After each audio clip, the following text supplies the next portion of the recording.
hear now Republican Congresswoman Nancy Mace from South Carolina. Congresswoman, we're doing this segment, and we will continue to do it, to remember the people, or to acknowledge the people who were left behind by the Biden administration, who deserve not only answers, but deserve to get out of that country.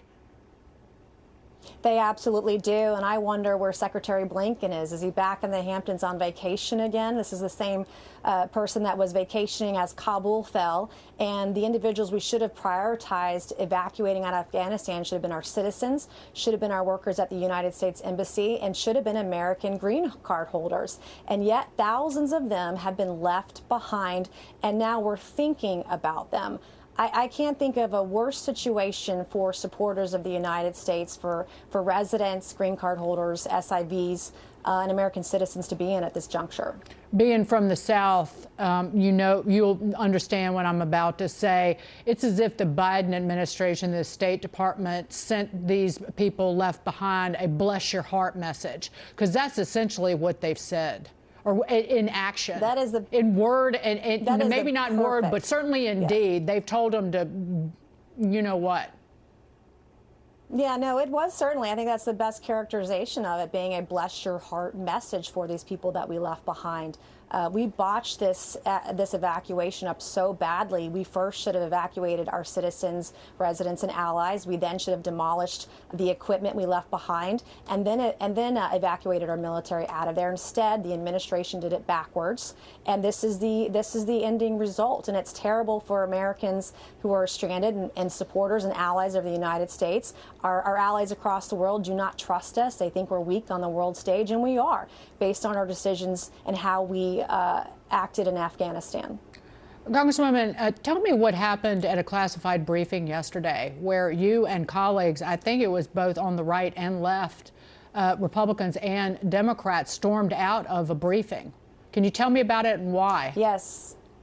Yes, we had our second classified briefing yesterday on Afghanistan, Republicans and Democrats alike being invited to this one.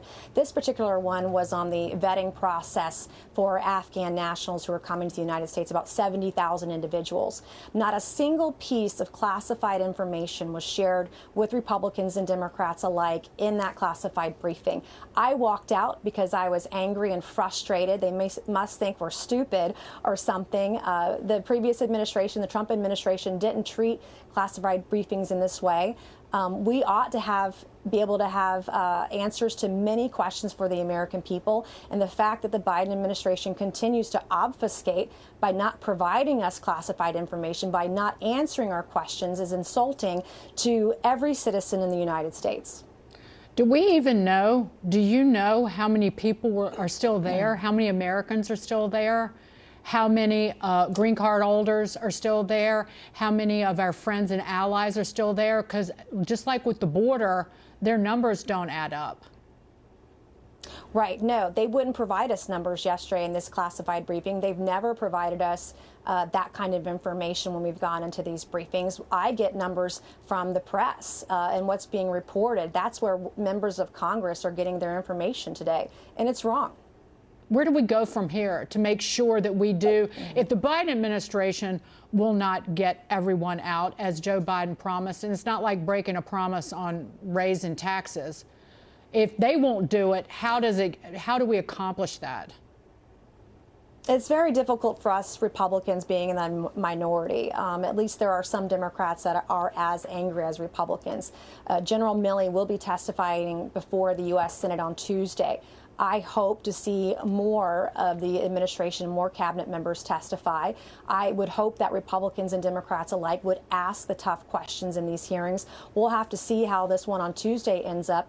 But I'm tired, quite frankly, of going into these briefings and walking out without any new information. So we have to investigate and do as much as we can in any capacity possible in both chambers of Congress today. I'll quote one of my father's best friends, Gene Smith. Gene flew helicopters with the Air Cavalry in Vietnam, and he has said over and over again, we, the United States, do not leave people behind. But that is exactly what Biden and company have done. Congresswoman, last word. God bless Gene Smith, and God bless America. I hope we can get out of this mess. Congresswoman Nancy Mace. We'll see you soon.